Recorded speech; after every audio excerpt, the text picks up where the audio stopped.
Waalaikumsalam warahmatullahi wabarakatuh. Alhamdulillahirrahmanirrahim. Wassalatu wassalamu ala asrofil anbiya wal mursalin Sayyidina wa maulana Muhammadin wa ala alihi wa sahbihi ajma'in. Segala puji hanya bagi Allah Subhanahu wa taala karena atas berkat dan rahmatnya sehingga kita semua bisa berkumpul di sini tanpa kurang suatu apapun. Benar, dari kok. Selawat serta salam tak lupa kita serahkan pada junjungan kita Nabi Agung Muhammad Sallallahu alaihi wasallam. Pada kesempatan kali ini izinkan kami dari kelompok 10 akan membawakan ceramah dengan tema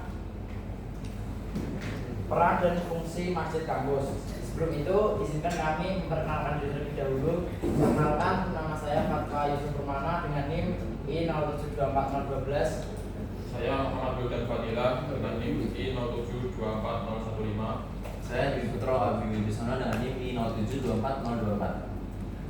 Baik, hadirin yang dirahmati Allah, sebelum kita masuk ke inti acaranya, saya membacakan susunan acara pada ceramah kali ini. Yang pertama yaitu ada pembukaan, yang kedua ada tilawah Al-Quran beserta pembacaan artinya, yang ketiga itu ada tausiah, yang keempat ada sesi tanya jawab, dan yang kelima ada penutup. Selanjutnya, marilah kita masuk ke acara yang kedua. Acara kedua yaitu tilawah yang akan dibacakan oleh Saudara Wildan. Kepada Saudara Wildan, kami persilakan.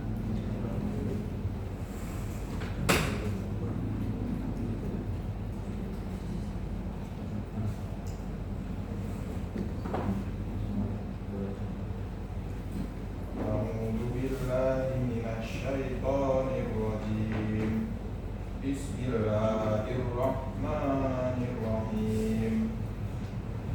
Walladzina ittakhadhu masjidan diraran wa kufran wa tafriqan bainal mu'minina wa irsadan liman haramallaha wa rasulahu min qabl. Wa la yahlifunna in aradna illa al-husna wallahu yashhadu innahum lakadibun. La taqum fihi abada masjidun ussisa 'ala taqwa min awwal yawmin ahaqqu an taquma fihi rijalun yuhibbuna an yatatahharu wallahu yuhibbul mutahhirin. Afaman assasa bunyanahu 'ala taqwa minallahi wa ridwanin khairun amman assasa bunyanahu 'ala shafa jurufin harin fa'anhara bihi fi nari jahannam wallahu la yahdil qawmadh dhalimin. Sadaqallahul 'azim.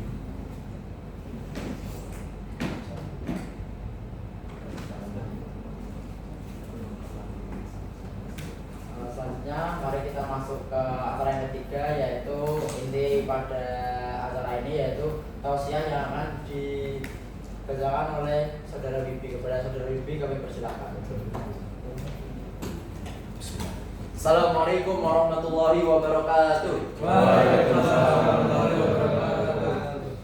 Alhamdulillahilladzi anzala sakinata fi qulubil mu'minin liyazdadu imanan ma'a imanihim. Asyhadu an la ilaha illallah wa asyhadu anna Muhammadar Rasulullah. Pertama-tama, marilah kita panjatkan puja dan puji syukur atas kehadirat Allah dan nikmat yang telah Dia berikan kepada kita sehingga kita dapat berkumpul di kelas agama pada pagi hari ini. Kedua, sholawat serta salam selalu kita haturkan kepada baginda Muhammad Sallallahu Alaihi Wasallam yang telah membimbing kita, yang telah membawa Islam dari zaman jahiliyah menuju zaman yang penuh ilmu dan berkah seperti saat ini. Pada pagi hari ini saya ingin membawakan sebuah ceramah atau kultum sedikit saja mengenai tentang peran dan fungsi dari masjid kampus. Oke, sebelum saya masuk ke inti dari peran dan fungsi dari masjid kampus, saya akan menceritakan sedikit mengenai sejarah tentang masjid pertama yang dibangun. Jadi masjid pertama yang dibangun oleh baginda Muhammad SAW adalah Masjid Quba, yaitu ketika Nabi sedang hijrah dari Mekah ke Madinah. Sebelum beliau sampai di Madinah, beliau singgah atau beristirahat di sebuah tempat bernama Quba. Dan di tempat itulah ia membangun. Setelah beliau singgah, beliau langsung membuat sebuah bangunan. Bangunan itu adalah bangunan sebuah masjid. Dari kisah itu kita mengetahui bahwa masjid adalah sebuah bangunan yang sangat penting bagi umat Islam. Masjid adalah sebuah fondasi utama atau sebuah awal dari sebuah peradaban Islam. Karena di dalam sebuah masjid semua hal itu ada, seperti ilmu maupun dan lainnya.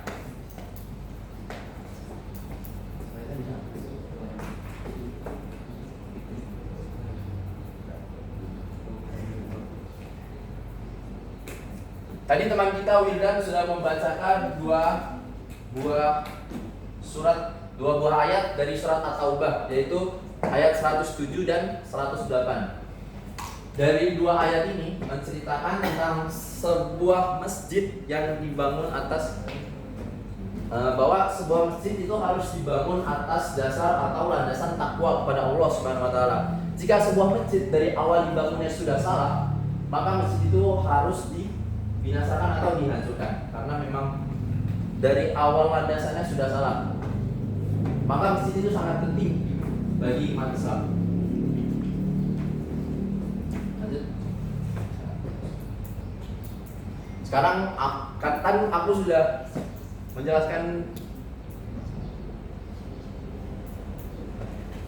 matinya itu apa? Sekarang aku ingin nanya kepada teman-teman sekalian. Menurut teman-teman sekalian, apa sih fungsi dari masjid itu sendiri? Apa fungsi masjid di kampus kita ini? Ada yang bisa jawab? Tempat ibadah, Mas. Selain tempat ibadah? Menunggu kelas. Menunggu kelas. Boleh. Selain itu? Tempat ngadem. Tempat ngadem. Nyari buka bersama. Apa? Mas tadi? Nyari buka bersama. Nyari buka bersama. Nyari tempat berkah. Nyari tempat berkah. Makan deh. Jadi dari ini aku bisa simpulin bahwa masjid itu menurut kalian itu tempat untuk beribadah dan mencari takjil. Ya, benar. Hanya itu doang berarti. Ya, betul. Sebenarnya masjid ini bisa kita fungsikan sebagai banyak macam hal. Di masjid kita bisa untuk berdiskusi, untuk bermusyawarah. Berdiskusi tentang apa? Tentang hal apa saja. Mulai dari agama, pendidikan, kelas. Misalnya kita ada tugas-tugas di kelas yang kita bingungin, kita bisa aja kayak berdiskusi di masjid atau di mana. Misalnya kita punya tugas-tugas, terus kita butuh tempat untuk belajar bareng. Kalau misalnya di kelas kan misalnya kelasnya dipakai, terus kalau misalnya di kos, wah ntar malah nggak belajar. Kalau di kafe kan malah bayar. Makanya kita siapa tahu kita bisa memanfaatkan masjid sebenarnya. Masjid itu bisa dipakai untuk kita untuk belajar. Tapi apakah masjid sudah difungsikan sebagaimana mestinya? Itu belum terrealisasikan dengan benar. Orang-orang zaman sekarang hanya berpikir bahwa masjid itu hanya sebagai tempat untuk ibadah saja. Bahkan beberapa masjid ada pengurus masjid yang jika kita melakukan hal selain ibadah, kita bisa diusir di masjid itu. Sebenarnya itu adalah suatu hal yang salah.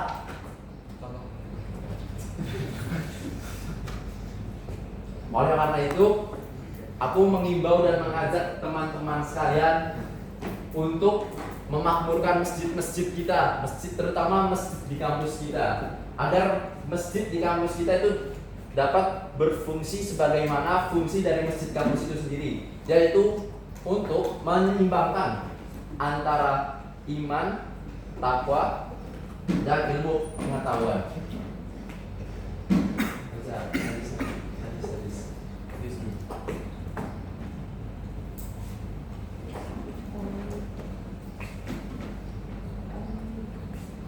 An Abi Hurairah an Rasulullah sallallahu alaihi wasallam qala al-ibadatu ila Allah masajiduha wa abghadul ibadati ila Allah aswaha. yang artinya diriwayatkan dari Abu Hurairah bahwa Nabi Muhammad SAW bersabda, negeri atau tempat yang paling dicintai Allah adalah pada masjid-masjidnya, dan tempat yang paling dimurkai Allah adalah pasar-pasarnya. Jadi riwayat Muslim. Dari hadis ini kita dapat mengetahui bahwa masjid adalah suatu hal yang paling dimuliakan, suatu hal yang paling dicintai oleh Allah Subhanahu wa taala. Oleh karena itu, marilah atau ayolah kita meramaikan masjid-masjid kita, mulai dari sholat 5 waktu, atau kita lagi nggak ngapa-ngapain lah, kita datang ke masjid untuk menenangkan diri atau istirahat di masjid. Siapa tahu dari melakukan itu kita dapat ide-ide baru untuk memakmurkan masjid kita. Mungkin cukup sekian dari saya. Lanjut ke sesi berikutnya. Oke, terima kasih pada Mas Bibi yang memberikan ceramah dengan sangat baik. Selanjutnya yaitu masuk ke sesi selanjutnya, yaitu sesi tanya jawab. Apabila dari teman-teman semuanya ada yang bertanya, kami persilakan.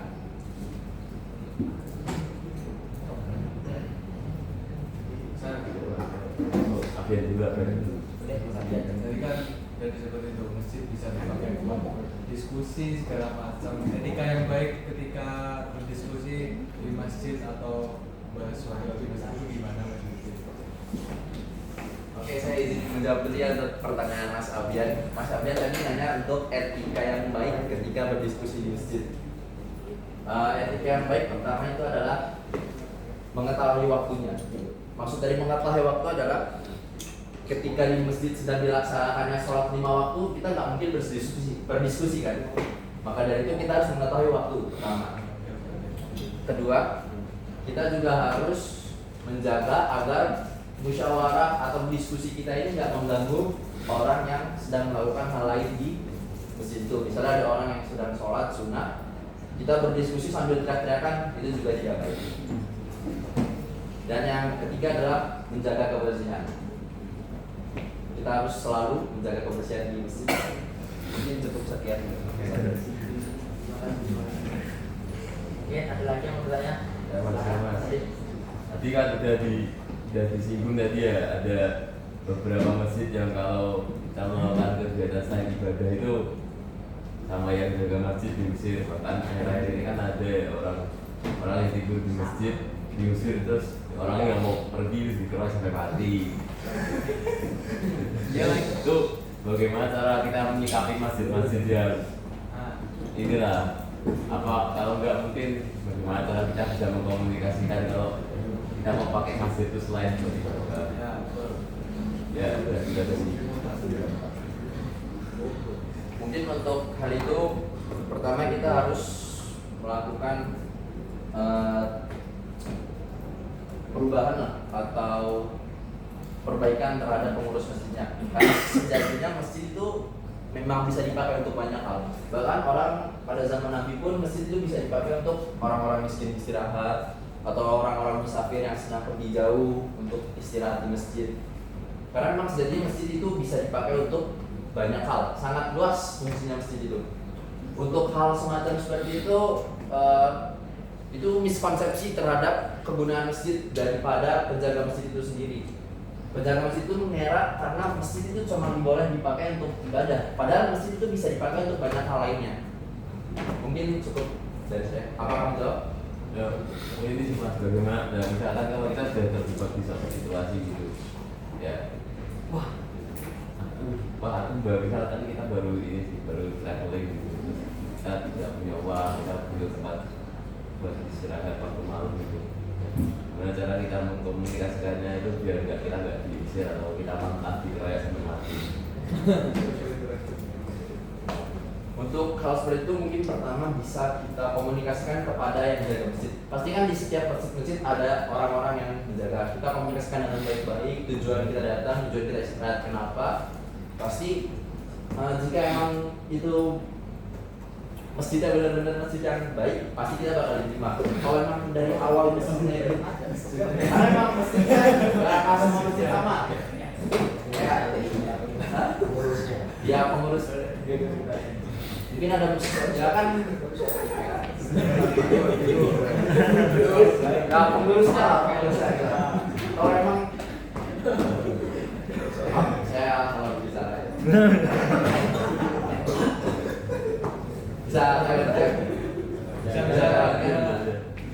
ya kalau emang pengurusnya emang benar-benar paham ajaran agama Islam dan memang dia berada di ajaran yang baik lah, pasti bakal diterima dengan baik lah. Mungkin dikasih tempat kayak alas buat tidur dan segala macam. Ya, makasih. Sekian ujian gue next time lah. Oke, Apa ada yang mau bertanya lagi? boleh silakan.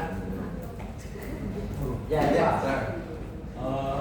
Ini izin bertanya, kan tadi dibahas soal menghidupi masjid dengan cara berdiskusi, apa benar? Betul. Nah, itu kadang kalau kita mau berdiskusi itu kan ranahnya sangat luas tuh.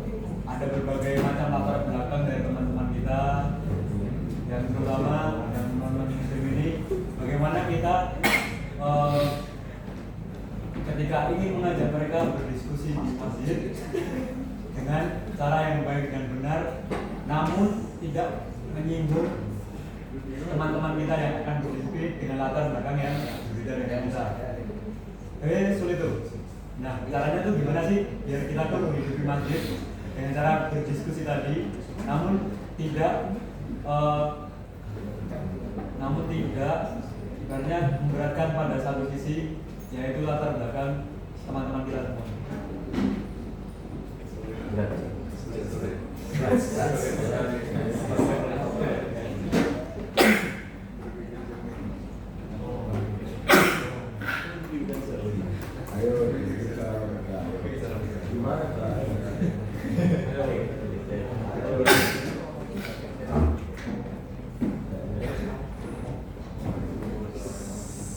Sebenarnya saya mau nanya ke guru, kalau buat orang manis itu boleh masuk masjid ya? Sebenarnya Untuk tataran tertentu boleh. untuk takaran Iya, itu boleh. karena di masjid-masjid luar negeri itu ada waktu-waktu dan tempat tertentu untuk nonis. Disediakan. Itu masuk ke dalam apa cuma Cuma bisa di traveling, sama tanya-tanya, diskusi sama taklim. diskusi sama tak? Dan ada sesinya dan mereka harus syaratnya pakai baju tertutup dan lain-lain harus mengikuti. Jadi ada aturannya. Bahkan mereka masuk sisi kanan itu boleh. Jadi di bagian Sofia terus di mana? Nah itu ada tempat khusus. Mereka bisa lihat orang sholat, mereka bisa diskusi sama taklim. Tapi mereka harus tutup aurat. Laki-laki maupun perempuan. Nah pertanyaannya Resta ini tema kan ya? Bukan orang ya? Iya. Tema kan kamu tanya tema kan? Bukan. Banyak Orang juga? Orang boleh? boleh. Boleh. Bahkan di open sekali kalau masjid. Masjid yang benar ya. Open. Ya, sidang.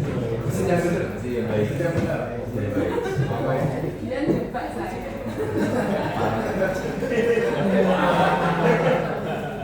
Terakhir tadi kayaknya ada. Oh iya. Apakah pertanyaan Mas Resa sudah cukup di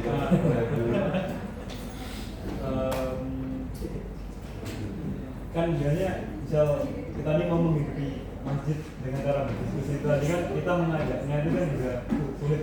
Oh kalau untuk membuat kajian harus terstruktur dan sistematik. Kita harus ada program tahunan ya kalau di masjid. Tapi kalau yang untuk nonis atau yang apapun itu di masjid khusus itu mesti ada.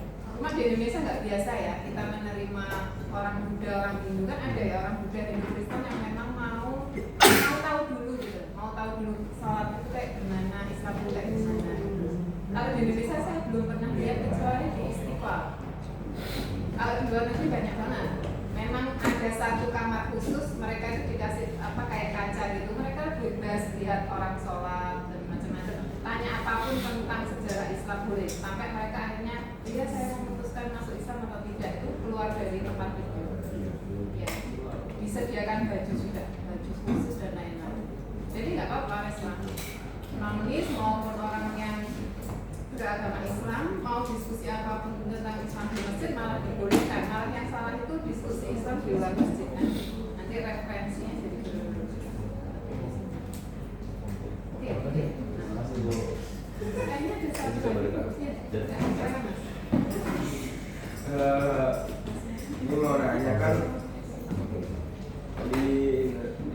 kan ada masjid yang dikhususkan untuk golongan tertentu. Nah, asal di beberapa kasus kalau misalnya orang lain di luar golongan itu sholat di sana, nanti bel. Nah, itu gimana nih tanggapan dari terkait kasus tersebut? Itu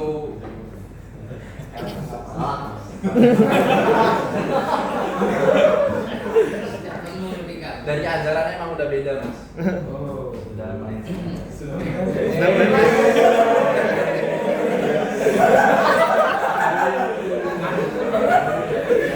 Ini Bulfa bisa tambahkan ya. Karena emang ini sangat sensitif ya, Mas. Saya takut salah juga sebenarnya.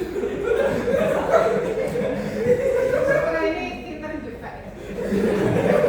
Pura-puranya dia mikir lama terus pulsa. Kalau yang ini dalam kebenaran itu pasti ada kebenaran. Jadi contoh yang dari Fauzan tadi itu pasti ada kebenaran kan. Maksudnya kita paham gitu loh kalau itu salah, itu juga kebenaran. Dan kita ambil hikmahnya saja karena kita itu nggak bisa membuat semua pikiran orang Islam itu sama dengan kita. Nggak akan bisa. Anda mau menemukan di lokasi manapun, di negara manapun, nggak ada yang persis sama dengan kita. Berarti kita harus lebih fleksibel aja. Kalau masjidnya Fauzan nggak boleh, ke masjidnya yang lain pindah ya. Kayak tadi Odo dia mau nginep di masjid A nggak boleh ya pindah sudah. Maksudnya kita nggak bisa langsung frontal. Oh ini kan masjid, nggak. Pikiran orang tuh beda dan mereka punya kuasa karena takmir. Nanti ke depan Anda jadilah takmir biar nggak terjadi hal-hal seperti itu. Kalau jadi takmir berarti minimal sholat tepat waktu dan berjamaah. Sudah ya? Stop dulu ya, nanti kita jalan-jalan kita ke pokok. Alhamdulillah, rasa-rasa kita telah sampai pada penghujung acara. Semoga apa yang telah kita peroleh hari ini bisa kita amalkan dan berguna bagi masa depan. Sekian dari kelompok kami. Apabila ada kesalahan, perkataan mohon dibantah, mohon dimaafkan. Wassalamualaikum warahmatullahi wabarakatuh. Waalaikumsalam warahmatullahi wabarakatuh. Kita berikan aplaus untuk kelompok ini.